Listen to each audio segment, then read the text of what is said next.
Alors, cette semaine, le shiur, le ilu nishmat, Paul Hanania ben Madatov, tiye nishmato, tserura, bitzror ha, haim, kakadosh baruch hu, tiye, menuchato, kavod.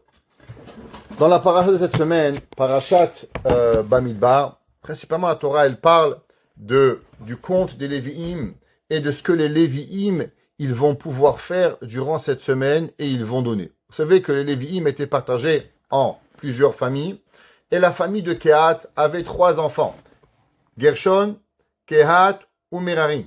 Chacune des tribus et des familles de ces Lévi'im avait un travail particulier pour pouvoir y arriver. Kehat avait un travail, Gershon avait un travail, et Merari avait un travail. Dans la paracha de cette semaine, le pasuk qui dit comme ça. Chapitre 3, verset 5. Vaïdaber Hashem el Moshe lemor, et Dieu a parlé à Moshe en disant, Akrev et Maté Lévi, approche la tribu de Lévi, Vehamata oto lifne Aaron a Kohen, et tu vas les mettre devant Aaron, ton frère, le Kohen, Vesharetu oto, et ils vont aider dans le service divin avec ton frère Aaron. Veshameru et mishmarto, et ils vont garder la garde du Mishkan, vet mishmeret kol haeda lifne Ohel Moed, la avod et avodat à Mishkan, pour travailler et servir dans le Mishkan. Veshameru et kol kele Ohel Moed. Et qu'est-ce qu'ils vont faire? Ils vont garder tous les ustensiles du tabernacle. Vet mishmeret bene Israël, la avod et avodat à Mishkan. Alors je vais expliquer un petit peu. D'abord, qu'est-ce que les Lévi'im faisaient? Les Lévi'im, à l'inverse des Kohanim, avaient différents travaux dans le Mishkan. Vous savez, le Mishkan, c'est quoi? Alors en français, ça s'appelle un tabernacle. C'est un petit sanctuaire qui était portatif. Dans le Beth Amikdash, quand on arrivait en Israël, le roi Salomon, il a construit le Beth Amikdash, le temple. Mais dans le désert, on n'avait pas de temple. On avait un petit tabernacle qui était avec nous, qui avait pratiquement tous les mêmes ustensiles, mais en beaucoup plus petit. Une menorah. Dans le Beth Amikdash, 10 menorot. Dans le Mishkan, un shulchan. Dans le temple, 10 shulchanot. Dans le Mishkan, 2 petits kérouvim. Dans le Beth Amikdash, 2 énormes kérouvim qu'il y avait. Dans le Mishkan, un petit misbéach. Dans le Beth Amikdash, un grand misbéach. Le Beth Amikdash, une grande montagne. Le Mishkan était 50 coudées sur 100 coudées. 25 mètres sur 50 mètres il était.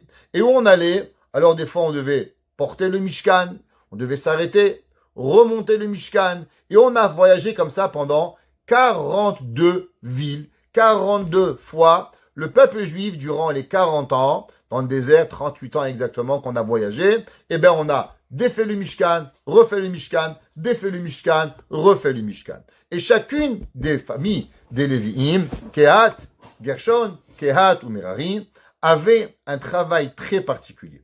D'abord était de démonter le Mishkan. Chacun devait porter certains ustensiles du Mishkan. Pas tout le monde pouvait porter ce qu'il voulait. Et 2, au moment où on faisait les sacrifices, les Kohanim sacrifiaient les animaux. Dans les korbanot, il y avait 2 genres de korbanot. Il y avait ce qu'on appelle les korbanot sibour. Il y avait les korbanot, les sacrifices journaliers obligatoires. Exemple, tous les matins, il y avait korban tamid du matin. Le soir, korban tamid de l'après-midi. Pendant les fêtes, il y avait les moussafim, comme la prière de Moussaf. C'est quoi la prière de Moussaf? Représente les sacrifices qu'on apportait par rapport aux fêtes. Rosh Hashanah, Kippour, Sukkot, Pesach, Shavuot, tous les fêtes, il y avait des korbanot différents qui étaient apportés. Par ça, à la suite, il y avait tous les sacrifices des gens impurs. Une femme qui a accouché devait apporter un korban, remercier Hachem, Baruch Hachem, je suis en vie. Un homme qui était malade, qui se guérissait, devait apporter. Un homme qui était devenu impur, un Metzora, un homme qui était devenu Zav, qui avait une impureté qui arrivait, une femme qui était Zava, et tous les jours, il y avait tous ces korbanot. Korban Pesach, des millions de korbanot que les Kohanim devaient apporter. Les Lévi'im, eux n'apportaient jamais de sacrifice, et les Kohanim faisaient 2 choses. 1, les Kohanim jouaient de la musique. 2, ils chantaient à Kadosh Baruch Hu. Au moment où on apportait les sacrifices, les Kohanim, les Lévi'im, devaient chanter. Donc durant le désert, les Kohanim avaient 2 travaux. 1, premier travail, démonter le Mishkan et remonter le Mishkan. Et deuxième travail, assister Aaron au moment où on faisait les sacrifices. Il devait chanter et il devait jouer de la musique avec les Kohanim. Dans la Torah, on voit qu'il y a 3 familles. Chacun d'entre eux va porter des choses différentes. Par exemple, Bene Kehat. Qu'est-ce qu'ils vont porter les Bene Kehat? Alors les Bene Kehat, ils vont porter principalement les choses les plus saines, Kadosh, avec la sainteté la plus grande. Le Aaron, la boîte où il y avait les 10 commandements. Shulchan, la table avec le pain. Menorah, le candélabre. Misbechot, il y avait 2 endroits où on apportait. Premier, où on brûlait les korbanot, ouais, tous les sacrifices. Deuxième autel de Misbéach, où on apportait les encens. Et tous les ustensiles avec quoi on le faisait. Les couteaux, les cuillères, les fourchettes, avec quoi on nettoyait la menorah. Tout ça, qui c'est qui portait? C'était la famille de Kehat. En un mot, la famille de Kehat avait le mérite de porter les ustensiles les plus saints. Par exemple, vous savez que dans le Saint des Saints, pouvait rentrer que le Kohen Gadol. Mais maintenant, au moment où on devait quitter la place où on allait, qui c'est qui rentrait dans le Kodesh à Kodashim pour pouvoir porter le Aaron? C'était Bene Kehat. Les enfants de Kehat avaient cette mitzvah très particulière de devoir porter le Aaron. Le Shulchan, la Menorah, le Mizbeach Hazav, Mizbeach Hanechoshet, c'est eux qui arrivaient. Dans la paracha de la semaine prochaine, Parashat Nasso, qu'on n'ira pas parce que la semaine prochaine, c'est, vous savez, ça va être 2 jours de fête, vendredi et Shabbat va être Shavuot. Alors, la semaine prochaine, en dehors d'Israël, Shabbat sera Shavuot. En Israël, ça sera pas Shavuot. C'est pour ça qu'on va avoir un décalage à partir de la semaine prochaine entre Israël et en dehors d'Israël. Parce que Shabbat prochain, chez nous, c'est encore Shavuot, donc on va lire les versets de Shavuot. En Israël, ils vont lire Parashat Nasso. Et on va être comme ça jusqu'à Matot Massé. On va avoir pendant 10 semaines des parachiotes séparés entre Israël et Chutz Laaretz qui va y arriver. Mais il en reste, c'est que la prochaine paracha, on lira Parashat Nasso. Dans Parashat Nasso, on parlera de Bene Gershon. Qu'est-ce qu'ils vont porter Bene Gershon? Alors, tous les tentures qu'il y avait dans le Mishkan. Il y avait tous les tentures qui étaient sur les côtés, les tentures qui étaient en haut, qui étaient dans le Mishkan pour pouvoir y arriver. Qui c'est qui portait cela? Portait cela Bene Gershon. Qu'est-ce qui portait? Bene Merari. Alors, le Mishkan était fait de poteaux en bois, qui étaient mesurés 10 coudées, ouais, en hauteur, 5 mètres, avec des socles. Et eux, ils devaient porter tous ces poteaux avec des voitures qu'ils avaient, à l'époque c'était des charrettes bien sûr, qu'ils avaient, et les socles pour pouvoir y arriver. Sur ça, il y a une grande question. Vous savez que la Torah, depuis la création du monde, il y a une guerre. Il y a une guerre qui s'est installée entre les grands et les petits. Les grands pensent qu'ils ont le pouvoir sur les petits. Pourquoi Caïn et Hevel? Pourquoi Caïn, malheureusement, a tué Hevel? Caïn a tué Hevel à cause que Dieu avait choisi quelque part un peu plus le sacrifice de Hevel. Caïn n'a pas été choisi. Caïn a voulu faire montrer qu'il était plus grand que Hevel, il va tuer son frère. Dans la Torah, il y a, à cause de ce moment-là, Hachem va faire excessivement attention de toujours respecter les grands, malgré que les grands doivent se rappeler que c'est pas parce que tu es plus grand que tu as plus de droits, mais juste que tu as plus de responsabilités. Malgré que Aaron était le grand frère de Moshe, Moshe va être plus important que Aaron, mais Moshe va refuser le travail et le service divin tant que Aaron ne va pas accepter. Vera achav et samach belibo. Parce que l'homme ne peut pas prendre quelque chose et ne peut pas s'imposer parce qu'il est plus grand. Celui qui s'impose, c'est un assassin. La Torah refuse cette façon de faire. La Torah, elle dit, il y a un grand. C'est pour ça que le premier drapeau qu'il y avait dans le peuple juif, c'était qui? Béné Réhouven. Pourquoi Réhouven? Parce que Réhouven était le Bechor Israël. Alors il va mériter. Chachamim pose la question. Lévi avait 3 enfants. Gershon, Kehat, Merari. Si on va après l'âge, on sait que le Bechor, qui doit être toujours normalement le plus grand, ouais, alors dans la Torah, elle aurait dû donner le travail de Gershon plus grand que le travail de Kehat. Pourquoi? À cause que Lévi avait 3 enfants, Gershon, Kehat et Merari. Qui c'est qui aurait dû porter le Aaron? Qui aurait dû porter la Menorah? Qui aurait dû porter les Misbéach? Eh ben Gershon. Pourtant la Torah cette semaine, elle va pas donner à Gershon les travaux les plus importants. Elle va y donner à qui? À Kehat. Et Chachamim se pose la question, quelle est la raison pourquoi Kehat a mérité de porter? Et qu'on voit que les premiers services que la Torah va donner, elle va être donnée à qui? Elle va être donnée à Kehat. Chachamim nous expliquent et nous disent quelle est la raison de cela? À cause que Kehat, il a porté la Torah. Alors du fait que Kehat, il a porté la Torah, alors on lui a donné quelque chose de plus à Kehat pour pouvoir y arriver. La question qui se pose, je comprends pas. C'est vrai que la Torah nous parle de Kehat avant Gershon, parce que Kehat portait le Aaron. Mais la question, elle est plus forte. Pourquoi Dieu a donné à Kehat à porter la Torah? Dieu, il aurait donné à porter la Torah à Gershon, que Gershon, il était plus grand par rapport à ça. Nous dit le Ora Haim Akadosh, Rabbeinu Haim Ben Attar. Il dit Rabbi Chaim Ben Attar, quelle est la raison pourquoi Kehat a mérité de porter le Aaron? Et il dit comme suit. Venirem, et je vous lis le Ora Haim Akadosh, qu'il est tzad, Shenatan Hashem laem avoda penimit, laset Aaron veshulchan. Il dit, vous savez, Dieu leur a donné un travail très profond, avec beaucoup de profondeur. Porter le Aaron, porter la Menorah. La ze yachas laem lashon nesi udrosh. C'est pour ça que Dieu leur a donné en priorité Parashat Bamidbar, avant Parashat Nasso, de quoi était le travail de Kehat. Et il dit, pourquoi? Shehayu hem ma'alim bahem, vehem she Gershon ou Bechor Levi. Malgré que Gershon était le Bechor de Lévi, Kehat bachar loya. Hachem a choisi Kehat, qui mimenu yatsa or la olam Moshe ve Aaron.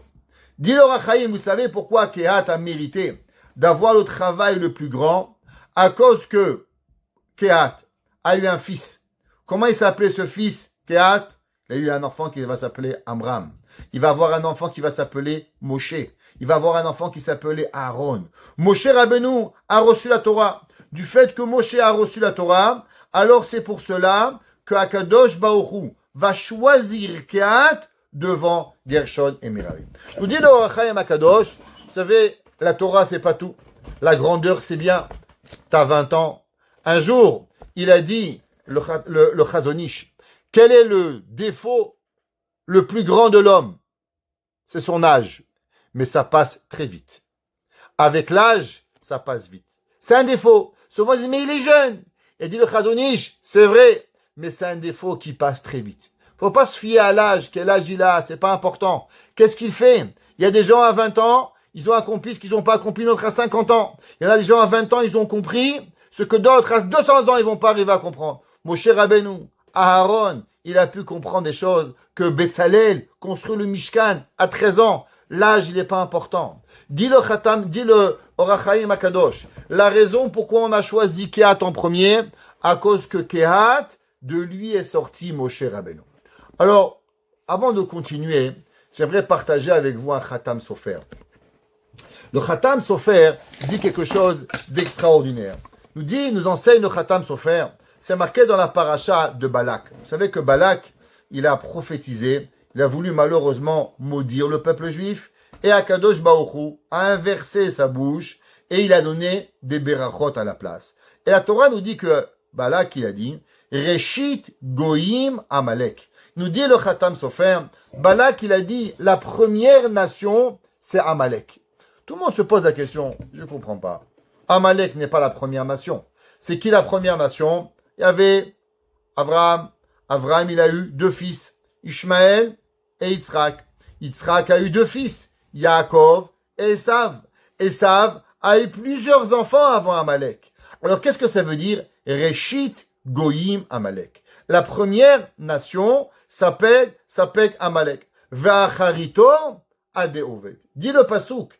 Reshit goyim Amalek. La première nation, c'est Amalek. Ve'acharito. Et sa fin, adeoved, elle va être disparue. Si vous regardez le verset, c'est dans Bamidbar, Exodus 24, verset 20. Nous dit le Khatam Sofer. Shamati, il dit comme ça le Khatam Sofer. J'ai entendu. Bémet, ça vient du gras. On va le voir un peu plus tard. Le Gaon de Vina, il dit. Enyodea Beshemi. Le Khatam Sofer, il dit, je me rappelle pas de qui j'ai entendu ça. Les Faresh Akavana. Il dit pourquoi? C'est quoi les Rachetevot? Rachetevot, c'est les acronymes du mot Amalek. Amalek, c'est Aïn, Mem, Kof, Lamed. C'est quoi les acronymes de Amalek? Il dit, il faut savoir, dans le peuple juif, il y a eu 4 grands hommes qui vont, avant Matan Torah, qui vont diriger le peuple juif et qui vont maintenir la tradition de continuer la Torah à travers l'exil égyptien. C'est qui? Le premier, Amram. La Gemara a dit que Amram, il était Gadolador. Amram était le chef de toute la nation juive. On sait qu'au moment où Paro, il va décider que tous les garçons, ils vont devoir être jetés dans le Nil. Alors qu'est-ce qu'il a fait Amram? Amram, il a divorcé sa femme. Il a dit à quoi ça sert d'avoir un enfant et pour qu'il soit tué? À ce moment-là, dit la Gemara, tous les hommes du monde, ils ont dit si Amram était le chef du peuple juif, il a divorcé sa femme, alors nous aussi on va le faire. Et tous les hommes ont divorcé. Elle est venue le voir, sa fille Myriam. Elle lui dit, papa, ce que toi tu fais, c'est pire que Paro. Il dit pourquoi? Paro a décidé de tuer les hommes, les garçons. Mais toi, en divorçant ta femme, tous les hommes ont divorcé leur femme, il n'y aura plus ni de garçons, ni de filles. Donc tu as fait pire que Paro. C'est là que Amram va se remarier avec Yocheved, et là ils vont avoir Moshe Rabbeinu, et le reste, c'est de l'histoire. On dit le Talmud, qui était Amram? Amram était Gadolador. Qui était Kehat? Kehat était le Rosh Shiva, comme on va voir dans le Midrash. Nous dit le Midrash qu'on va voir que Kehat était celui qui va diriger la Torah dans le peuple juif qui va arriver. Va arriver Lévi. Lévi était le fils de Yaakov Avinu. Kehat, par la suite. Amram, et on finit par Moshe. Avec ces 4 hommes, on peut faire 4 lettres. C'est quoi Amalek? Aïn, Amram. Mem, Moshe. Lamed, Lévi. Kouf, Kehat. Dit le Khatam Sofer. Reshit, Goyim, Amalek. Tu sais, c'est qui le premier de la nation? Qu'avec eux, ils vont pouvoir sauver le peuple juif. C'est à travers Amram, Moshe, Lévi, Kehat.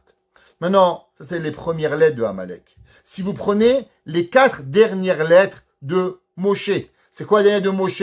C'est He. Si vous prenez la dernière lettre de Kehat, c'est Tav. La dernière lettre de Lévi, c'est Yud. Et la dernière lettre de Amram, c'est Mem. Avec ces 4 lettres, qu'est-ce qu'on fait? Mita. Mem, Yud, Tav, He. Mem, ouais, qui provient de Amram, qui vient de Yud, de Lévi. Tav provient de Kehat. Et He provient de Moshe. Avec ça, c'est la mort. Pourquoi? Pour nous dire que la mort de Amalek vient comment? Comment on va combattre Amalek? C'est quoi la guerre, on pourrait dire, spirituelle de Amalek? La guerre de Amalek n'est pas une guerre physique. Parce que le peuple juif, on n'a jamais eu de problème de tuer qui voulait notre mal. C'est que la physique. Prenez Aman. Aman, il est mort. Prenez les Grecs, on les a vaincus. On n'a jamais eu de problème de vaincre un ennemi physique. Le plus grand ennemi du peuple juif, c'est un ennemi spirituel. C'est quoi l'ennemi spirituel? Nous dit la Gemara, Vayavo, Vayisou Mirfidim. Le peuple juif va se sauver de Rephidim. Qu'est-ce que ça veut dire va se sauver de Rephidim? Chachamim nous dit, Sherafu Yadehem Minatora. À partir du moment où l'homme, il se sauve de l'étude de la Torah. Qu'est-ce que ça veut dire la Torah? Il y a des gens, leur vie, c'est de faire le minimum. Le minimum qu'ils peuvent. Dès que ça devient un peu plus compliqué, c'est trop. Ça veut dire se sauver. Comme je dis toujours, il y a une personne qui se sauve jamais. Une maman. Une maman, elle peut pas se sauver. Tu te lèves le soir, faut cuisiner, préparer.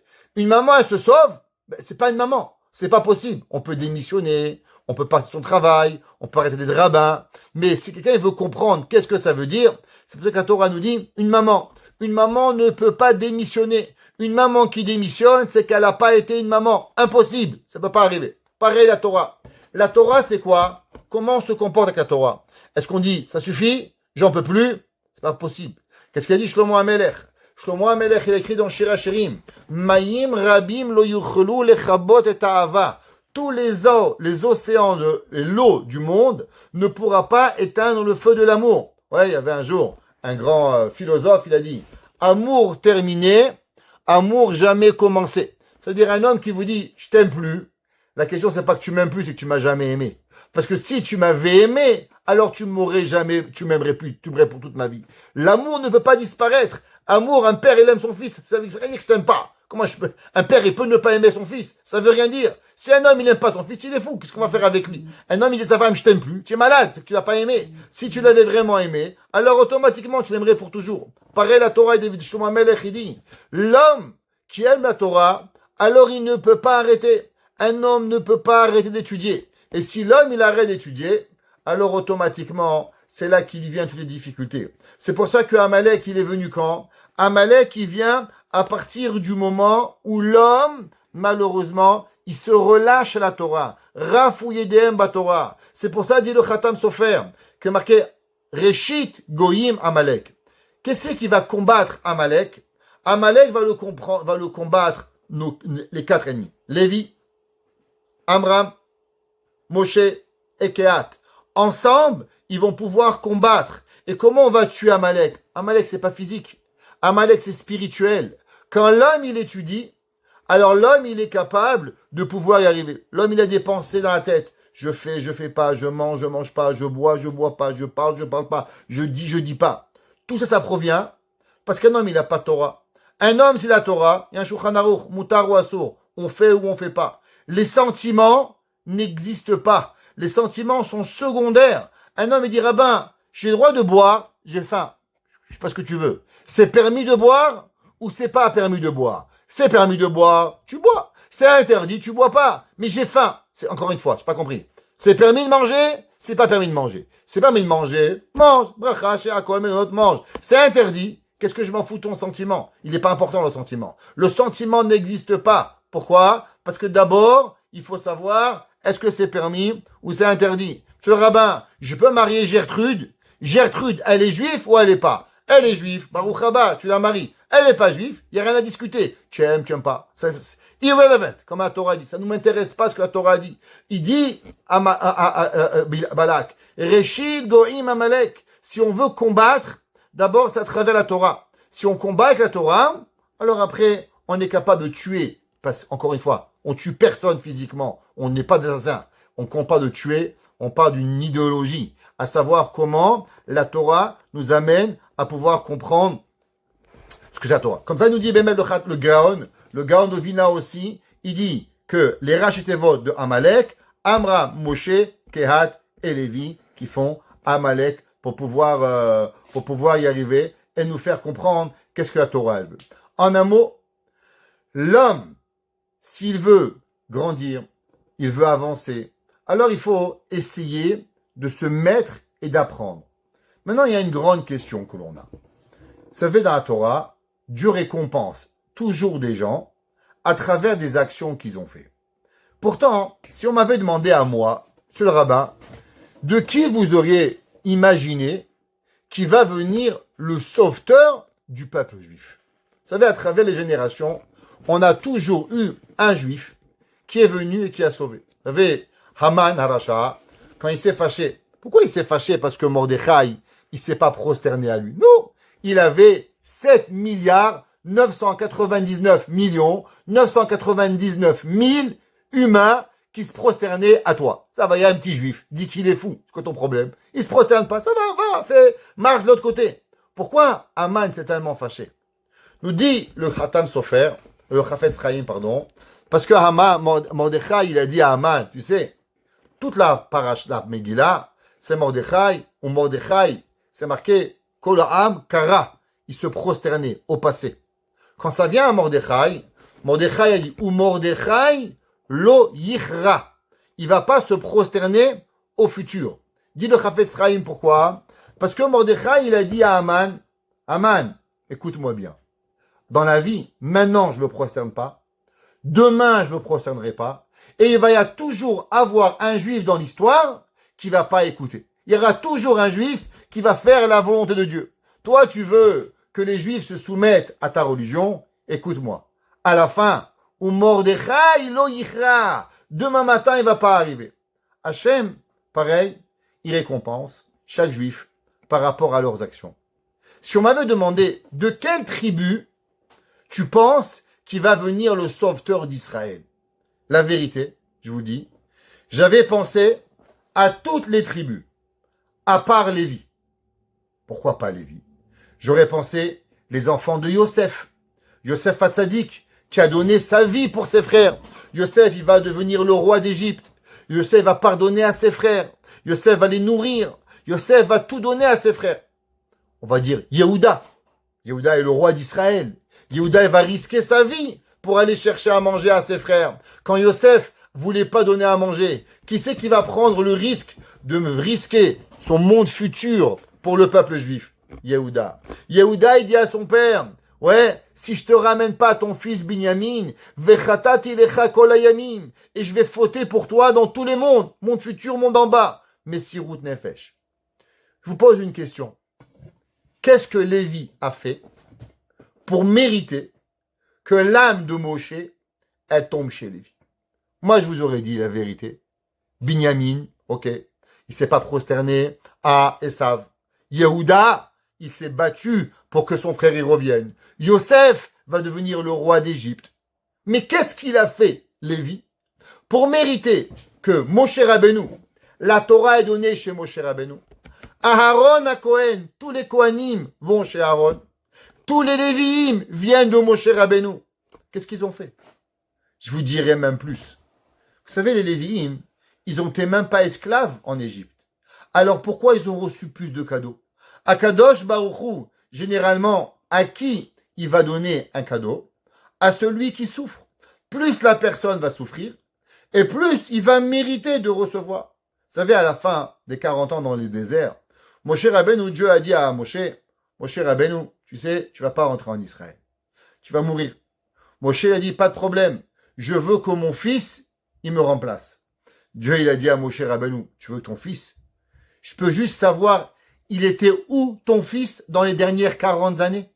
Qui c'est qui était avec toi en bas de la montagne? Qui c'est qui s'est fatigué? Qui c'est qui est resté? Qui c'est qui a supporté les Juifs avec toi? Qui c'est qui a été à tes côtés pendant 40 ans? Il a dit, Yahushua.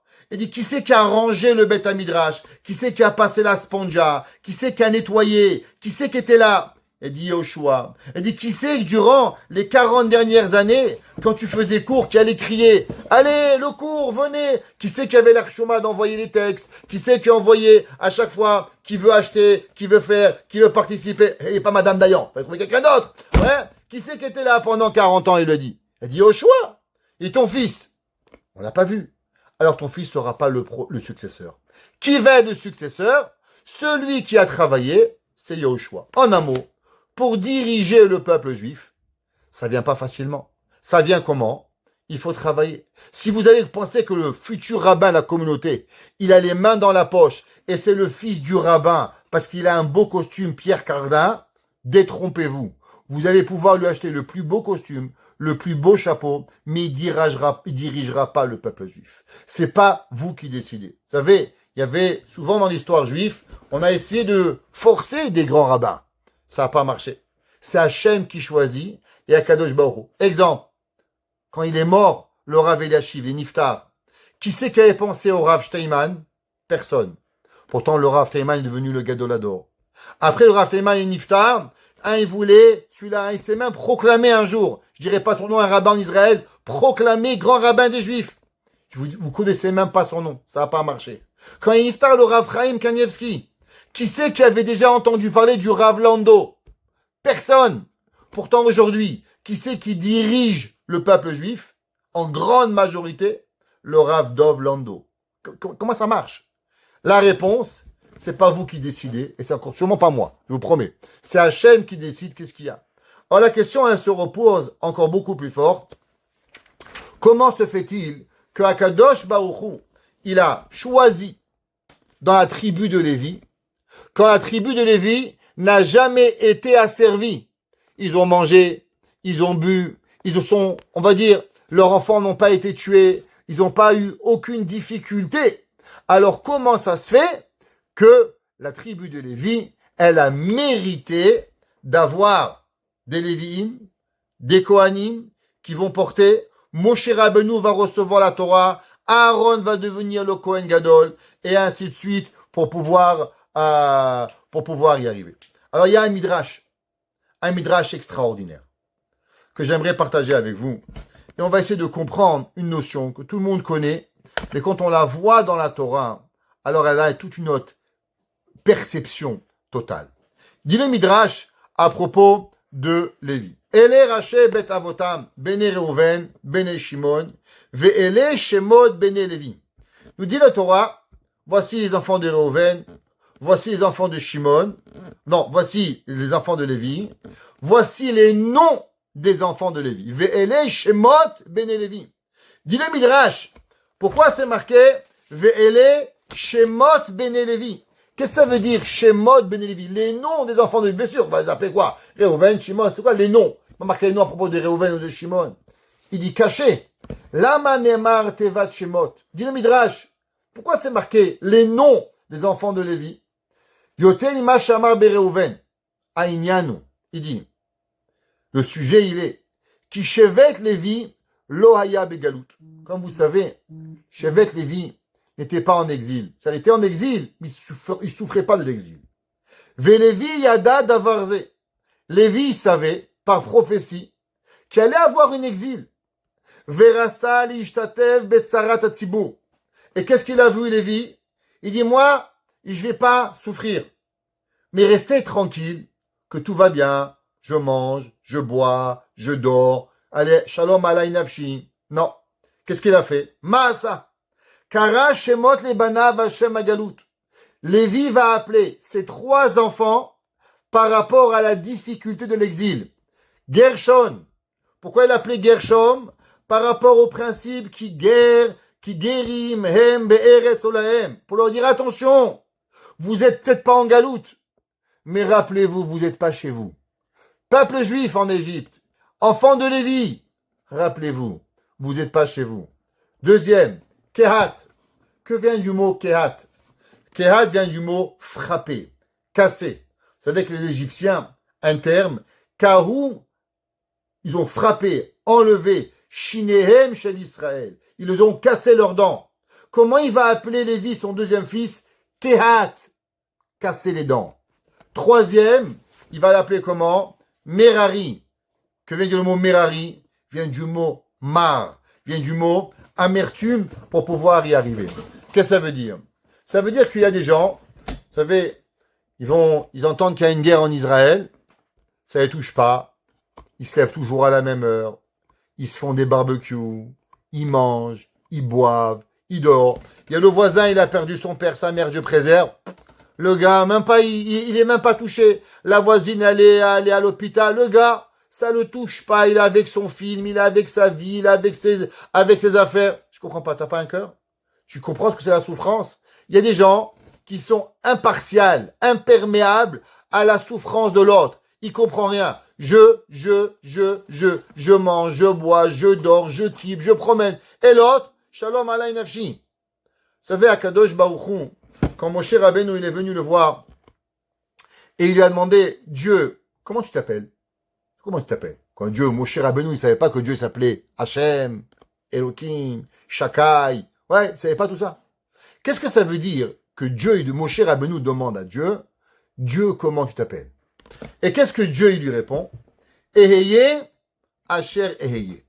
Je serai et je serai. Qu'est-ce que ça veut dire je serai et je serai? Vous savez, on va commencer, Beth Hashem, je m'excuse. Hier, j'étais pas à Montréal, on n'a pas pu commencer le cours sur le mercredi. Mais, Hachem, la semaine prochaine, ça va être la veille de Shavuot. Je ne sais pas si vous pouvez avoir le cours la veille de Shavuot ou pas. Alors, vous me direz. Mais il en reste que on va parler des midot d'Hachem. C'est quoi les midot d'Hachem? L'homme, il doit apprendre des midot de Kadosh Baruch Hu. Moshe Rabbeinu, il avait une question. À Kadosh Baruch Hu, tu vois le peuple juif souffrir. Ça te fait quoi? Ça te fait quoi de voir le peuple juif souffrir? Qu'est-ce que je vais leur dire? Tu es dans le paradis, tu manges, tu bois, tu dors, tu fumes des cigares. Non, je ne fume pas, mais vous comprenez l'allégorie. Qu'est-ce que tu fais? Qu'est-ce qu'il lui répond Hachem? Eheye, Asher Eheye. Je suis et je serai. Qu'est-ce que ça veut dire, dit Rashi? Dit Rashi, je suis avec eux dans cette souffrance et je serai avec eux dans une autre souffrance. Ça veut dire que Kadosh Baruch Hu, il dit, je ressens la souffrance du peuple juif avec eux pour pouvoir exister. Ça veut dire que toute la vie, Dieu il dit, ne croyez pas pour une seconde que quand mes enfants ils souffrent, je souffre pas. Notre vie, elle doit être de ressembler à Kadosh Baruch Hu. Qui c'est qui a vu cette vie au quotidien? C'est Lévi. Lévi, il souffrait pas. Il n'était pas en exil. Il aurait pu dire, ben moi je vais à la yeshiva, je vais étudier, je mange, je bois, c'est pas grave. Tout le monde connaît la fameuse histoire du Chafetz Chaim. Le Chafetz Chaim, un jour, il y avait une veuve qui a perdu son toit. Le Chafetz Chaim, il est parti voir un riche. Il dit bonjour, il toquait à la porte. Le riche, il était en plein hiver. Imaginez-vous à Montréal, moins 40, en petite chemise. Il dit rentrez, 2 minutes. Je dois être 2 minutes. Vous savez, il y a une vieille femme, elle est veuve, il fait froid. Il dit mais Rabbi, rentrez. Attends 2 minutes. Il commence à lui expliquer qu'elle a des enfants, qu'elle a... Et là, le gars, il gèle, il dit, mais Rabbi, combien vous avez besoin? Il dit 5000 roubles. Il dit, pas de problème, juste vous rentrez, je vous les donne. Alors, en rentrant, il dit, mais Rabbi, pourquoi vous n'avez pas rentré chez moi pour me demander l'argent? Il dit, parce qu'à l'intérieur, à côté de la cheminée, t'aurais jamais donné 5000. Quand t'as senti le froid, là, tu peux comprendre. Il y a des gens, ils doivent sentir la difficulté des autres. Il y a des gens qui doivent le vivre. Il y a des gens, vous leur dites, tu sais, moi, j'ai mal au ventre. Ah, mon copain, il a mal. Mon beau-père, il a mal. Mais je m'en fous de ton copain. Ça m'intéresse pas. Est-ce que tu comprends que ça veut dire avoir mal? Qui c'est qui a compris avoir mal sans véritablement avoir mal? La plus grande des compréhensions de Dieu, c'est Dieu. Et je vais expliquer. Dieu, il souffre pas. Dieu, il n'a pas faim. Dieu, il n'a pas soif. Dieu, il n'a pas envie. Dieu, il n'a pas de manque. Dieu, il n'a rien. Et pourtant, on prie Hachem. Hachem, j'ai froid. Hachem, j'ai faim. Hachem, je veux. Et Hachem, il répond. Je vous demande une question. Est-ce que vous pouvez comprendre ce que ça veut dire avoir froid quand vous n'avez pas connu le froid? Nous, au Québec, on sait ce que ça veut dire avoir froid. Parce que quand il fait moins 40 dehors, on comprend ce que ça veut dire un SDF dans le froid. Allez voir un gars à Miami. Dis-moi, tu comprends le froid? Moi, un jour, un gars, il est venu me voir. Il habitait au Maroc. Et il m'a dit, Rav, est-ce que c'est vrai au Québec il fait froid en hiver? Je lui ai dit, tu connais moins 15? Il m'a dit, moi, rabbin, j'habite à Agadir. Même 15, je connais pas. Je sais pas ce que ça veut dire 15 degrés. Je peux pas imaginer que ça veut dire moins 15. Donc, allez à Miami, expliquez à un gars, ça veut dire quoi, moins 20. Quand vous crachez, ça devient de la glace. Quand vous vous réveillez, les oreilles sont gelées. Si vous mettez pas vos gants pour mettre l'essence, vous n'aurez plus à fermer vos mains. Personne ne peut comprendre. C'est incompréhensible. On peut pas arriver. Impossible. Alors, comment Dieu il peut vous comprendre que vous avez faim? Comment Dieu peut comprendre que vous avez soif? Comment Dieu peut comprendre que vous avez un manque? Parce qu'Hachem, il n'a pas de manque. Hachem, il n'a pas faim. Hachem, il n'a pas soif. Hachem, il n'a pas d'envie. Alors, comment vous pouvez comprendre? La réponse, c'est que Hachem, il a créé dans le monde que l'homme peut comprendre, même s'il ne ressent pas. Et si l'homme, il a besoin d'associer la souffrance de l'autre avec sa souffrance, alors en vérité, c'est qu'il ne comprend pas l'autre. Il y a 3 niveaux de personnes. Il y a des gens, ils vont vous dire, tu sais, j'ai mal au ventre. Elle dit, moi, tu sais, il y a 3 ans, j'avais mal aux pieds. Quel rapport, mal aux pieds et mal au ventre? La réponse, c'est qu'il ne peut pas imaginer que tu as mal au ventre. Alors, il doit associer la douleur avec une douleur à lui-même pour avoir un peu de pitié pour toi. Il ne peut pas. Il y en a d'autres, il ne sait pas ce que ça veut dire l'autre. Alors, quand il a tu mal, il dit, mais qui c'est que j'aime? Ah, mon ami, je l'aime. Ah, tu as mal au ventre, mon ami, il a mal aux pieds. C'est miskin le gars, il est complètement à côté de la plaque. Il n'arrive même pas à imaginer que son père, son frère, sa sœur, elle souffre. Pourquoi? parce qu'il est là. Ou bien il y en a qui vont vous dire à la Makom, ah tu souffres, ah, c'est pas si grave. Pourquoi? Parce qu'il ressent rien. Et il y en a d'autres, c'est le summum. Le gars, tu lui parles, rien. Il a aucun. J'ai mal aux pieds. Ah ben Refoua Shelema, tu veux venir avec moi manger un café? T'as pas compris, j'ai mal au ventre, comment je vais me prendre un café? Dieu, il souffre pas. Mais Hachem, il a créé que l'homme, il peut arriver. La plus grande, c'est qui? C'est Lévi. C'est quoi Lévi? Chachamim nous disent à quel âge et quand est-ce que l'exil du juif elle a commencé? L'exil des juifs, c'est marqué dans la Torah qu'il est mort, Lévi, ou Chéné Chané Lévi, la Torah nous dit, et il s'est levé un nouveau roi. Dit Rashi, pourquoi la Torah nous parle de la mort de Lévi? Pour nous apprendre que tant et aussi longtemps que Lévi était en vie, l'exil n'a pas commencé. Donc si l'exil n'a pas commencé, comment ça se fait que Lévi a donné ces trois noms? Gershon, Kehat ou Merari, par rapport aux trois étapes de l'exil. Mais je comprends rien. Il n'y a même pas d'exil. Parce que tant que Lévi était en vie, ouais, eh ben, il n'y avait pas d'exil. Alors pourquoi Lévi, il a donné ces trois noms? Rachamim nous disent, de la même façon que Dieu, il peut ressentir la douleur sans même avoir la douleur. Parce qu'Hachem, il souffre pas. Parce qu'Hachem ne ressent pas. Parce que Hachem, il est capable de pouvoir ressentir et te comprendre, même que toi, tu peux pas le comprendre, mais lui, il peut comprendre même s'il souffre pas. Pareil, Hachem nous a donné dans notre corps la possibilité de comprendre, même si tu le ressens pas. Moi, un jour, j'étais à côté d'un ami à moi, il m'a dit, ma femme, elle est partie accoucher. Je dis, tu sais? Il m'a dit, j'ai trop mal au ventre. Il a pris un téléphone, à l'époque, il n'y avait pas de cellulaire, fallait appeler. Sa femme, moi, elle est partie à l'hôpital. Je lui dis, mais d'où tu sais? Il m'a dit, j'ai senti la douleur de l'accouchement. Combien il y a des mamans, ils peuvent vous dire, leur fille habite en Israël, ils habitent au Canada, ils se réveillent 2 heures du matin. Ma fille, elle est partie à l'hôpital accoucher. J'ai ma femme, d'où tu sais? Elle m'a dit, je te dis, j'ai mal au ventre. J'appelle mon gendre, elle me dit, oui. Elle est partie. Comment? La douleur, t'as pas besoin de savoir ce que c'est. Hachem donne une capacité. Kehat, vous savez pourquoi Kehat? Akadosh Baruch Hu, il a donné à Kehat Moshe Rabbeinu. Parce que Kehat, Lévi, il a appelé ses enfants Gershon, Kehat ou Merari, parce qu'il a compris qu'on ne peut pas être insensible à l'autre. Souffrir parce que l'autre il souffre, c'est déjà au 2e degré. Le plus haut degré, c'est de comprendre la souffrance sans même avoir la souffrance. Quand l'homme il est capable d'assimiler une souffrance sans même qu'il a jamais souffert, mais il souffre pour toi, alors lui, c'est le plus haut niveau. C'est pour ça qu'à Moshe, il a demandé à Hachem, qu'est-ce que je vais leur dire?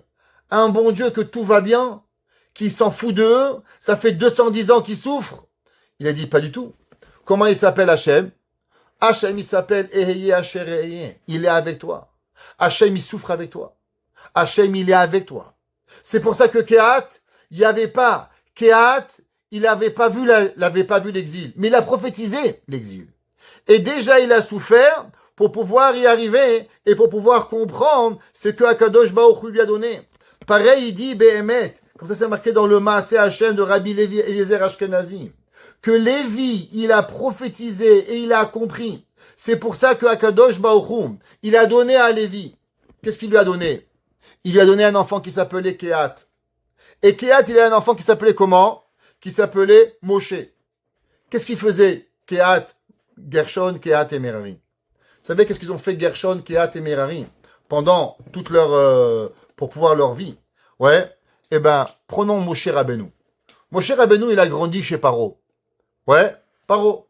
Il avait de quoi manger, il avait de quoi boire. Paro, l'Égypte, était milliardaire. Il n'y avait pas une nation plus grande que l'Égypte. Moshe Rabbeinu, il aurait pu dire, ben moi, Baruch Hashem, je suis sauvé. Moi, Baruch Hashem, Akadosh Baruch Hu, il m'a donné. Alors, je peux faire ce que j'ai envie. Mais Moshe Rabbeinu, c'est pas ça qu'il a fait. Qu'est-ce qu'il a fait, Moshe Rabbeinu? Moshe Rabbeinu, c'est marqué. Vayi bayami mahem. Vayigdal Moshe vayetse alecha vayar besivlotam. Et il a vu leur souffrance. Il dit le Midrash, je vous lis. Maou vayar. Il dit le Midrash, qu'est-ce que ça veut dire qu'il a vu? Sheayar roe besivlotam. Il regardait leur souffrance. Ou boché. Et il pleure. Veomer. Et il disait. Chavali alechem. Malheur à moi pour vous. Miten moti alechem. Moshe Rabbeinu il disait, j'aurais aimé mourir pour vous. She'en lecha melacha kashem imelech hatatit. Moshe Rabbeinu il dit, il n'y a pas une travaux plus difficile que faire du ciment. Ve'anoten ketefavu masaya lekol echad ve'echad. Moshe Rabbeinu il portait et il donnait son épaule à chacun qui voulait l'aider. Rabbi Eliezer beno chez Rabbi Yossi Gili Omer, dit le Midrash. Rabbi Eliezer il dit, fils de Rabbi Yossi Gili, Ra'am Asoul Gadol al-Katan. Il a vu que les Égyptiens, qu'est-ce qu'ils faisaient? Ils prenaient un petit juif, ils mettaient une grosse pierre. Ils prenaient une femme, un travail d'homme. Une femme, un homme, un travail de femme. Pour les ridiculiser. Ouais. Un jeune sur un vieux sur un jeune. Et Moshe Rabbeinu disait non, c'est pas comme ça qu'on fait. Pourquoi? Il dit mais vous êtes bêtes. Pourquoi une femme va porter une roche? Donnez-la à un homme, on va aller plus vite. Et Moshe risquait sa vie pour pouvoir essayer d'aider le peuple juif, malgré qu'en vérité, il a mis ses mains en danger. Écoutez le Midrash. Amar Akadosh Baruch Hu. Il a dit Akadosh Baruch Hu. Ata inachta asakecha. Tu as laissé tes travaux, tu as laissé tes business, tu as laissé tes plaisirs. Ve'alachta lir'on betzaran shel Israël. Quand vous souffrez, vous êtes à l'hôpital, c'est facile de penser aux malades. Mais quand on est en bonne santé, qui c'est qui pense aller à l'hôpital de voir les vieux? Qui c'est le Shabbat après-midi, quand il fait beau, il a mangé une bande d'afina, il pense aller à Maïmonide ou à l'hôpital? Qui c'est qui pense d'aller à l'hôpital juif, aller Hope, aller voir des gens, aller voir des mamans qui sont malades, aller pour s'occuper des enfants qui vont mal? Ouais. Il dit à Kadosh Baruch Hu, toi, t'as tout laissé pour eux. Ve'na'akta abahen minagachim. Voir la souffrance de quelqu'un. Vous savez comment il dit le Midrash, ce que ça s'appelle? Ça s'appelle, est-ce que tu es un frère? Qu'est-ce que ça veut dire être un frère? Un frère, c'est pas avoir le même sang. Parce qu'il y a des gens, ils peuvent avoir le même père, ils peuvent avoir la même mère. Mais entre vous et moi, ils sont pas un frère. Pourquoi? Parce qu'ils n'en ont rien à faire de toi. Il y a des parents qui peuvent rien avoir à faire de leurs enfants, c'est pas des parents. Qu'est-ce que ça veut dire un frère? Qu'est-ce que ça veut dire une sœur? Qu'est-ce que ça veut dire un père? Et qu'est-ce que ça veut dire être une mère? En pas longtemps, on va sortir un cours, Bat Hashem, sur qu'est-ce que ça veut dire être parent. Mais c'est pas ça le cours ce soir. On va voir qu'est-ce que ça veut dire être un frère. Il dit le Midrash. Tu sais ce que c'est? Ve'nahakta behen minagachim. Et tu t'es comporté comme un frère. Animaniach et ha'elyonim et ha'tonim ve'daber imcha. Il dit Dieu, tu t'es parti voir tes frères. Tu leur as donné la souffrance. Tu as eu de la pitié pour eux. Alors vous savez qu'est-ce que Dieu y fait? Dieu dit, moi j'étais chez les anges, au paradis. C'était magnifique. Il y a les malachim, séraphim, ophanim, chayot hakodesh. Il y a des pierres précieuses, il y a de tout ce que vous voulez. Les plus belles choses du monde, ça existe. La Gemara a dit, tout ce monde, tous les plaisirs de ce monde, valent pas une seconde au Torah. Et toute la seconde de Torah vaut pas une seconde. Ouais, toute la Torah, pas une seconde du monde futur. Olam haba, izegitezach. Lernen Torah izebestezach. Ouais, tout le monde ici, c'est pas un instant du monde futur. Hachem, il dit, moi, je descends du monde futur et je vais te parler à toi, Moshe. Pourquoi Dieu est descendu sur terre? Pourquoi il dit le Midrash, Hachem, il a pas mis une échelle comme Moshe Rabbeinu, il est monté. Au moment où Yaakov Avinu, il a rêvé son songe, ce qu'il a rêvé, Dieu était en haut, et les anges qui montent et qui descendent. Pourquoi Dieu, il n'a pas fait à Moshe Rabbeinu, sur le mont Sinaï, une échelle, et Moshe Rabbeinu, il a qu'à monter? Quelle est la raison pourquoi Dieu est descendu sur le Sinaï? Je vais poser la question. C'est Shavuot dans une semaine. Quelle est la raison pourquoi Kadosh Baruch Hu est descendu? Après tout, Moshe Rabbeinu aurait pu monter. Dit le Midrash pour nous apprendre quelque chose. Pour un cadeau à Moshe Rabbeinu. Nous, on n'aurait pas mérité. Nous, en vérité, Dieu doit rester dans le ciel. Et Hachem, il est là-bas et que nous, on va monter. Mais vous savez pour qui Hachem est descendu sur le Sinaï? Dit le Midrash. Moshe Rabbeinu, Hachem lui a envoyé un message. Moshe Rabbeinu, toi, tu es parti voir tes frères petits. Toi, tu t'es rabaissé, tu étais le grand, tu étais le vice-roi d'Égypte, t'as porté, t'as travaillé, tu t'es sali, t'as compris. Ah, il dit le Midrash. Ani maniach et ha'elyonim. Alors moi, je vais laisser les hauts, je vais te parler. Comment Dieu il parle à un homme? Un homme? Un homme c'est impur. Un homme c'est un bout de terre. Un homme c'est rien. Ouais. Hada odirti, vayar Hashem qui sar lirot. Alors il est parti, que Hashem il a détourné pour le voir. Ra'a kadosh ba'uchu be-Moshe, shesar me'asakav lirot besivlotam. Il dit, vous savez pourquoi le Midrash Moshe est devenu prophète? Parce que Moshe Rabbeinu, il est parti voir les petits. Quand tu vas voir les petits, alors Hachem vient vers toi. Les fichar vaikra elav Elokim mitoch hasene. On raconte qu'il y avait un jour le Rav de Brisk, Rabbi Chaim de Brisk. Rabbi Chaim de Brisk, il a vu un enfant qui pleurait. Il a dit, pourquoi tu pleures? Il a dit, parce que personne veut jouer aux cow-boys, aux Indiens avec moi. Il dit, qu'est-ce que tu as besoin? Il dit, bien un Indien. Le grand Rav, qui était le plus grand Rav de la génération. Il apprenait 37 pages de Talmud par jour. Il était l'homme le plus intelligent qu'on a reçu dans les dernières 200 ans. Et il dit, si tu veux, je peux devenir ton Indien. Il dit, quoi? Il dit, oui. Et l'enfant, il a attaché le Rav de Brisk et il a mis sur un arbre, il tirait, pan, pan, pan, cow-boy et Indien. La ville de Brisk sont arrivés, ils ont vu le Rav. On dit, Rabbi, qu'est-ce que vous faites? Il dit, j'ai un enfant. Il dit, mais c'est pas votre rôle. Il dit, mais le problème, c'est que vous étiez pas là. Alors c'est bien quelqu'un qui doit le faire.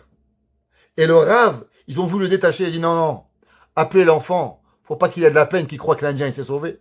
Alors il faut que le cow-boy, il détache l'Indien, pas l'Indien qui se sauve. C'est pas ça le jeu. Et on a cherché dans toute la ville de Brisk l'enfant pour qu'il détache le Rav.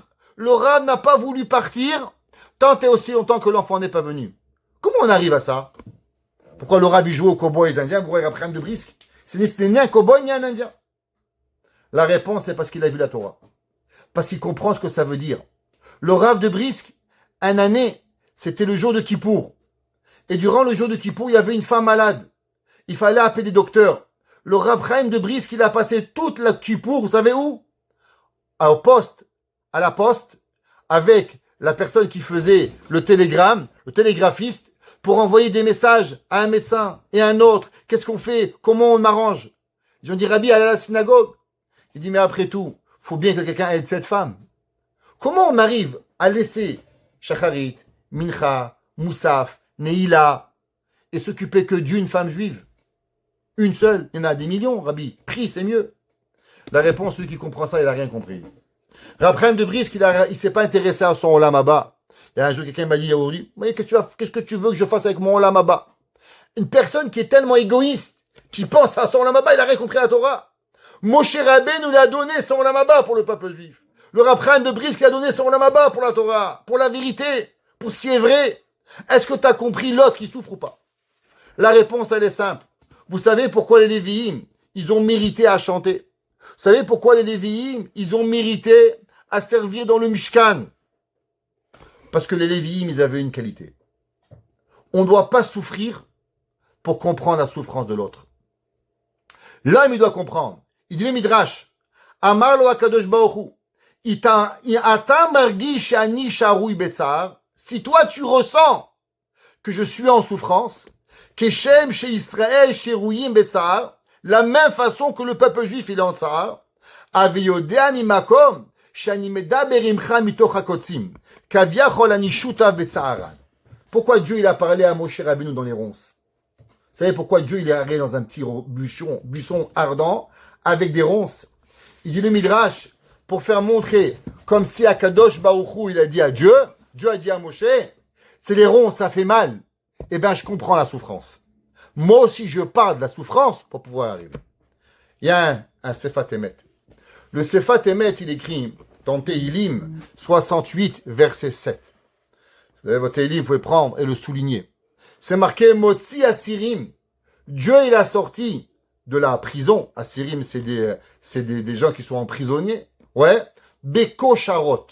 Alors, qu'est-ce que ça veut dire ce mot? Beko Sharot.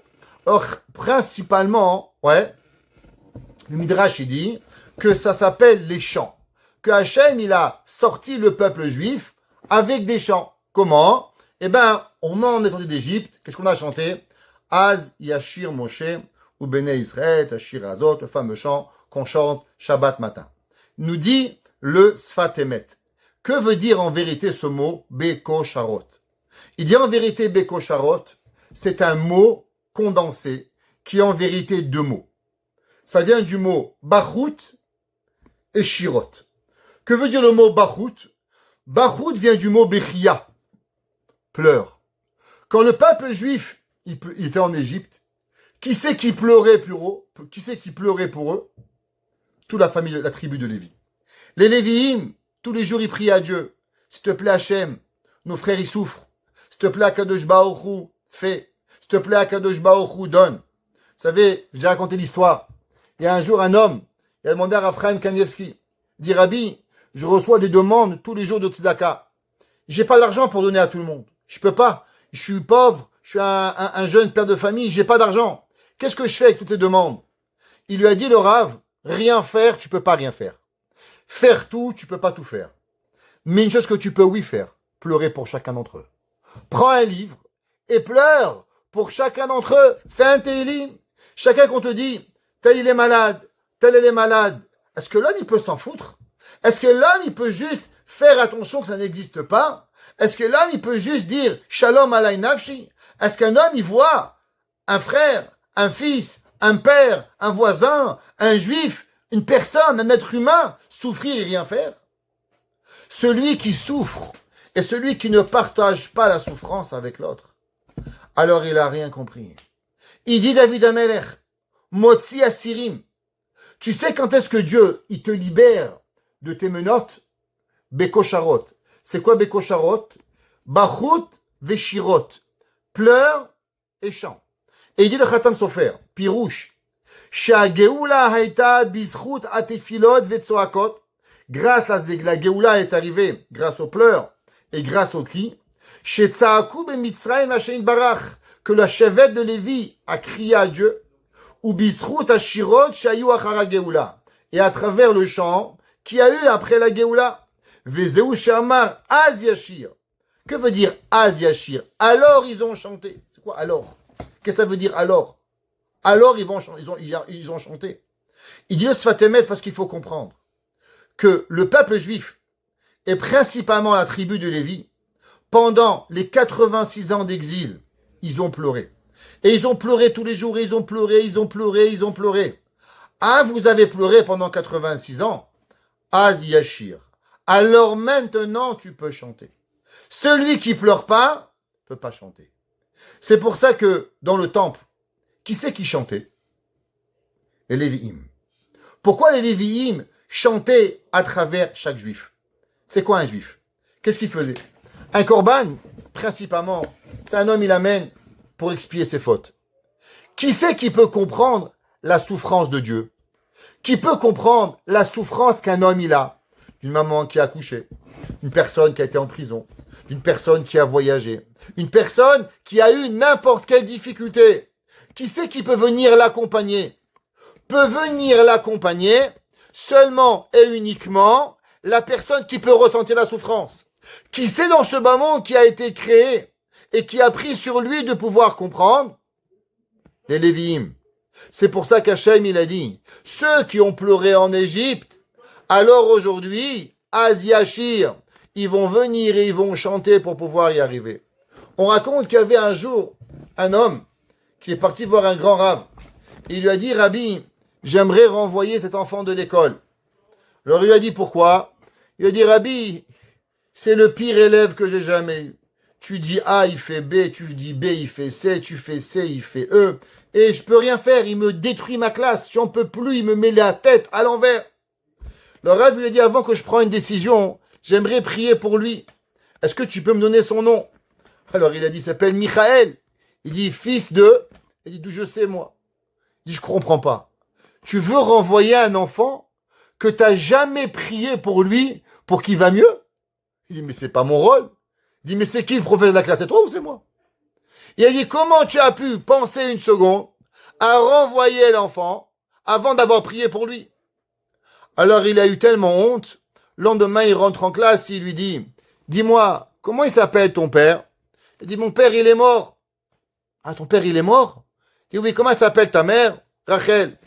Il va voir le Rav, il lui dit, Rav, son père, il est mort, sa mère s'appelle Rachel. Il dit, attends. Tu veux renvoyer un orphelin qui est l'enfant d'Hachem, qu'Akadosh Baruch Hu, il dit que le jour où il pleure, alors Hachem, il te tue à toi. Est-ce que tu comprends ce que tu vas faire? Il dit, est-ce que peut-être tu veux qu'on prie pour lui?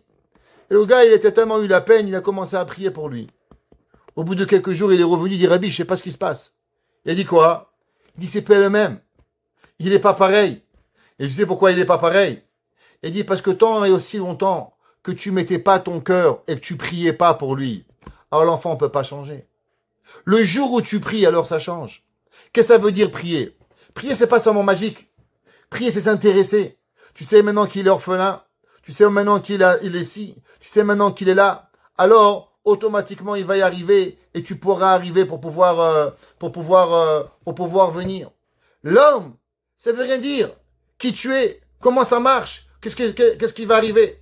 On raconte qu'il y avait un garçon à Bnei Brak. À Bnei Brak, un jour, il y avait un garçon qui était orphelin de mère. Et sa mère est décédée. Il rendait fou son père. Alors, un jour, le professeur et l'école l'a convoqué à l'école. Et l'enfant, il avait très peur de dire à son père. Alors, il allait voir la voisine. Et la voisine, il dit, qu'est-ce qu'il a? Il dit, voilà, je suis convoqué à l'école. Et je ne sais pas quoi faire. Si je vais dire à mon père, il va me mettre une raclée. Je ne vais pas lui faire de la peine. Je ne sais pas quoi faire. Alors, est-ce que vous voulez peut-être venir avec moi, madame la voisine? La voisine, elle a dit, bien sûr, mon fils. Alors, elle a pris par la main. Elle a amené au conseil de classe. Et quand elle était là-bas, la voisine, la morale, elle parlait. Le mourait, je ne sais pas, de combien l'enfant il se comportait mal. Et la voisine, elle pleurait. La madame a dit, c'est votre fils. Elle lui dit, mais si ça avait été mon fils, alors j'aurais pas pleuré, parce que j'aurais pu faire quelque chose. Mais je pleure que sa maman, elle n'est pas là. Et combien sa maman dans la tombe, alors elle doit pleurer. Alors je m'inquiète que la maman dans la tombe, elle pleure tellement. Et je m'inquiète qu'aujourd'hui, quand il va rentrer à la maison, il n'aura même pas une maison pour lui faire un sourire. Quand le professeur, il a entendu ça, il s'est mis à pleurer. Et les deux, ils ont pleuré. Pour l'enfant. L'enfant, à l'âge de 17 ans, il est parti en Israël. Et malheureusement, il est allé à Los Angeles.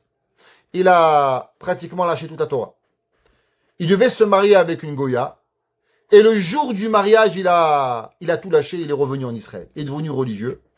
Il a voulu rencontrer cette femme. Il dit, vous savez, madame, je devais me marier. Et je ne me suis pas marié avec la Goya. Vous savez pourquoi? Juste parce que je me rappelais les larmes que vous avez pleurées le jour où on m'a fait de la peine. Et j'ai dit que si une étrangère, elle pouvait pleurer pour moi, alors combien ma mère dans le ciel va pleurer pour moi? Alors je ne suis pas marié avec la Goya. Vous comprenez ça? Une personne, elle doit comprendre ce que ça veut dire un autre. L'homme ne peut pas être insensible. La Torah, elle nous dit, qui c'est qui va exister? Qui c'est qui va voir seulement et uniquement par rapport à quoi? Par rapport à comprendre l'autre. Et si vous comprenez ça, alors dans le Shabbat, on va lire le 6e Pérec de Pirkei Avot. Et dans le 6e Pérec de Pirkei Avot, là-bas, on va dire que la Torah, elle s'acquiert de 48 façons. De 48 façons. Celui qui n'a pas une des façons, il ne peut pas acquérir la Torah. Il peut écrire des livres, il peut faire des discours, mais la Torah, il n'a pas. Qu'est-ce que ça dit la Torah, il n'a pas? La Torah, ça s'appelle vivre comme la Torah. Et la Torah, elle donne une des choses, s'appelle Nosé Be'ol im Chavero. Porter avec lui le joug de son ami. Et il explique le Maharal. Ouais. Et il dit le Maharal, qu'est-ce que ça veut dire? Il dit Yesh lecha lehavin bechokhma. Ki midat Avraham im midat Torah. Il dit le Maharal de Prague. Est-ce que tu sais que la mida de Chesed, de la bonté, c'est la mida de la Torah? Pourquoi? Parce que la Torah s'appelle Torah Chesed Aleshona. Pourquoi la Torah s'appelle Torah Chesed? Parce que la Torah, elle dit Derachea dachenoam vechol netivotea shalom. La Torah dit d'où est-ce que l'on sait que la Torah, elle est Behemet, la Torah de Shalom, la Torah de Chesed? Le Talmud, dans Masechet Sota, page 14a, il daraj Rabbi Simlaim. Il a enseigné Rabbi Simlaim. Torah techilat gemilut chasadim. La Torah, elle commence par la bonté. Et la Torah, elle finit par la bonté. La Torah dit pourquoi? Qu'au début, l'homme, qui c'est qui lui a créé le premier rabbi quand il a fauté? Il a fauté Adam Arishon. Il s'est senti tout nu. Il avait la honte de sa vie. Qui c'est qui lui est parti, après qu'il a fauté, lui tailler un beau costume Pierre Cardin, Hugo Boss, je sais pas quelle marque, le plus beau costume du monde? Dieu. La Torah, elle finit par quoi? Qui c'est qui a enterré Adam, Moshe Rabbeinu? Dieu, je comprends pas. La Torah, elle commence avec du chesed. La Torah, elle finit avec du chesed. Il dit le Maharal de Prague, ouais, même si l'homme, il voit la Torah, ça a l'air de tue pas, fais pas, tu es puni. L'homme, il pourrait croire que le bon Dieu, les chrétiens, ils veulent nous faire croire que Dieu est assis sur une chaise, avec un fouet, un à droite et un à gauche, et attends, tu fais une bêtise, ah, clac, au piqué, tu es puni. C'est pas ça. Dieu ne veut pas te frapper. Dieu ne veut pas être méchant avec toi. Écoutez le Maharal, il dit, Ve'av ka'asher timtsa b'Torah mitod ukritut. Même quand tu trouves dans la Torah des punitions et des retranchements, en tachlit ha-Torah, ça n'est pas le but de la Torah. Rak lehamid hatov ba'olam. La Torah, elle veut seulement apporter le bien dans le monde. Shelo ye nimtsa shumra. Que la Torah, elle veut pas qu'il y a du mal. Vedavar ze ramuz chochmei haemet. Et il dit, comme c'est marqué dans la Gemara, combien? Ki kol inya Torah kedel hamid hatov shiba olam. Ça, c'est le principal, la Torah. La Torah, c'est quoi? C'est d'avoir une seule chose. La Torah, c'est de pouvoir y arriver. Le Mishkan, c'est quoi le Mishkan? Le Mishkan, c'est l'endroit où on va faire redescendre la présence divine. Qui c'est qui peut faire redescendre la présence divine dans le monde? Une personne. Nosé Be'ol Chavero. Le premier, Kehat. Vous savez pourquoi Kehat? Parce que Kehat, il y avait Moshe. Kehat a enseigné à ses enfants, à Amram et à Moshe et à Aaron, d'avoir la pitié. L'homme ne peut pas s'approcher de la Torah s'il n'y a pas de la Torah. Après, il y avait Merari. Après, il y avait Gershom, Ger Arvois. L'homme, il doit comprendre. Tous les jours de notre vie, on fait, on mange, on boit, on dort. Le Sefer HaRokeach, il dit, quand vous allez monter au ciel, on va vous dire, ok, Aleph Cheshvan, tel mitzvah, Gimel Cheshvan, tel mitzvah. Non, mais attends, monsieur le bon Dieu, vous avez oublié le 2 Cheshvan. Il dit le Sefer HaRokeach. Non, monsieur, il n'y a aucune mitzvah le 2 Cheshvan. Il dit, mais pourtant, j'ai fait Shabbat, j'ai fait Kasher. Il dit, ouais, mais t'as pensé à personne ce jour-là. Est-ce que vous comprenez qu'un jour que vous pensez à personne, Dieu ne vous appelle pas ça un jour dans votre vie? Vous avez pu faire 100 mitzvot. Mais chaque jour de notre vie, on doit penser à un juif. On doit penser à quelqu'un. Maintenant, qu'est-ce que ça veut dire penser? Penser, c'est pas toujours donner. Je vais dire, monsieur, j'ai pas d'argent. Mais qui vous parle d'argent? Est-ce que vous pensez qu'il y a une maman qui a abonné un coup de téléphone? Est-ce que vous pensez qu'il y a quelqu'un que ce que vous avez fait est en train de le détruire? C'est votre vie. Vous avez le droit. Vous savez, le Rav Eliashiv, il avait un grand-père. Et ce grand-père, il s'appelait un certain nom. Sa femme, un jour, elle a voulu, son fils, il est né, elle a voulu donner ce nom à cet enfant. Il a dit, le Rav, je peux pas. Il a dit, pourquoi? Il a dit, parce que la voisine, elle a perdu un fils. Et ce fils, il s'appelle comme ça. Et chaque fois qu'on va crier, David, David, elle va avoir la peine. Est-ce que tu veux que moi j'appelle mon fils David et que la voisine, elle a de la peine? C'est pas possible.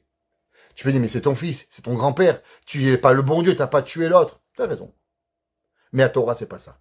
La Torah, ça s'appelle pas vivre en écrasant l'autre.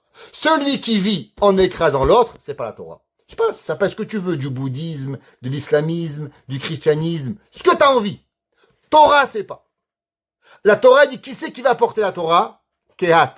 Pourquoi Kehat? Parce que Kehat, il vient de Lévi. Lévi, il a inculqué à Moshe. Je connais pas la faim. Je connais pas la soif. Je connais pas ce que ça veut dire. Mais je rentre dans la souffrance de l'autre. Et je vais pour pouvoir y arriver et pour pouvoir arriver. Et on terminera avec la Gemara dans Ta'anit. La Gemara dans Ta'anit, elle dit comme ça. Tanoura Banan. Bisman, chez Israël, chez Rouim, Betsahar. Au moment où le peuple juif, il vit avec une souffrance. Ouais. Ou Piresh Echad Mehen. Et un juif, il dit, ah ouais, Shalom Alay Nafshi, c'est pas mon problème. Ba'in Shne Malaché Asharet. 2 anges, ils viennent du ciel. Ou Manichin Lo Yidehem Al Rosho Veomrim. Et ils disent, un tel, il s'est séparé de la souffrance, il ne verra pas dans la joie. Ça veut dire que quoi? Quand le peuple y souffre, quand les gens y souffrent, on ne peut pas arriver à dire Shalom Alay Nafshi. Il y a des fois des gens, ils ont tous les droits. Quand ils souffrent, tout le monde doit souffrir. On doit être avec eux, on doit les appeler, on doit passer des nuits avec eux. Mais vous leur dites, vous avez un problème? Shalom Alay Nafshi, ça n'existe pas. Vous pensez que c'est la Torah? Vous pensez que c'est du judaïsme? Dit la Gemara, c'est pas ça que Akadosh Baruch Hu veut. Hachem a choisi Moshe, parce que Moshe il s'est abaissé. Dieu est descendu du ciel dans les ronces pour nous faire montrer qu'il est avec eux. Akadosh Baruch Hu va descendre sur le Sinaï. Pourquoi? Pour nous faire montrer qu'il nous comprend. Tous les jours, Hachem, on lui prie, j'ai faim, j'ai soif, je veux. Ah, Dieu, il comprend pas. Il n'a pas faim, il n'a pas soif. Ce que tu crois. Comprendre la souffrance de l'autre n'a rien à voir avec ce que tu veux. À avoir la capacité que Dieu nous a créée de Ehyeh Asher Ehyeh. Et c'est pour ça que la Torah, un des 48 façons, c'est Noseh Be'ol Chavero. On veut arriver maintenant d'un Shabbat avant Matan Torah. On doit se poser une question. Qu'est-ce qu'il a mérité Kehat? Qu'est-ce qu'il a mérité Lévi? Qu'est-ce qu'ils ont mérité Moshe? Qu'est-ce qu'ils ont mérité Aaron? Eh bien, plus que la souffrance, savoir ressentir la souffrance sans souffrir, c'est le niveau le plus haut que Akadosh Baruch Hu il attend de nous pour qu'on puisse comprendre l'autre. Et si on a cette compréhension, alors Akadosh Baruch Hu de lui-même, du monde des hauteurs, il vient chez nous et il nous bénit et il nous donne et il s'assure qu'on n'a jamais aucune souffrance dans notre maison, ni chez nos enfants, chez nos petits-enfants, et ensemble que l'on voie, Mashiach Tzidkenu, Bimera Biyamenu. Amen.